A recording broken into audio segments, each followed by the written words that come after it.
கிண்டல் கேலி இந்த ஏளனமெல்லாம் இப்போ டான்ஸ் ஆடுறவங்ககிட்ட காமெடி பண்ணுறவங்ககிட்ட பாட்டு பாடுறவங்ககிட்ட காட்டுறீங்க. கிண்டல் கேலி ஏளனம் பண்ணலாம். அது ஒருத்தர் மாற ஆடுற மாதிரி ஆடுறவன், ஒருத்தன் பண்ணுற மிமிக்ரிவே பண்ணுறவன், எல்லோரும் ஒரே மிமிக்ரி, எல்லோரும் ஒரே ஆட்டம், எல்லோரும் அதே குரலில் பாடுறது.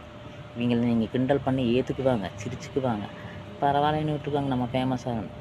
புதுசாக ஒரு புது திறமையாக பாடுற குரல் வேறு மாதிரி, ஆடுறது வேறு மாதிரி, மிமிக்ரி வேறு மாதிரி இருக்கிறவங்ககிட்ட நீங்கள் கிண்டல் பண்ண உங்கள் பருப்பு வேகாது. என்ன பண்ணுவான்? ரிமூவ் பண்ணி பிளாக் பண்ணிட்டு போயிட்டே இருப்பான். என்னென்ன ஏகப்பட்ட பேர் இருக்கிறாங்க ப்ரொஃபைலாக. அவங்க மல்டி திறமையாக இருக்காங்க. மல்டி திறமையாக இருக்கிறவங்க தான் ஒன்றா ஆடுவான், பாடுவான், குதிக்கும், மிமிக்ரி பண்ணுவேன், வேறு விஷயம் ஏதோ நிறையா வரும். கரெக்டுங்களா? என்னையும் மட்டும் ஏகப்பட்ட பேர் இருக்கிறாங்க. உண்மையான விஷயம் தெரியாதவங்க தெரிஞ்சுக்கோங்க. லந்து பண்ணிட்டு நிறையா இன்ஃபர்மேஷன் கிடைக்கிறத மிஸ் பண்ணிடாதீங்க.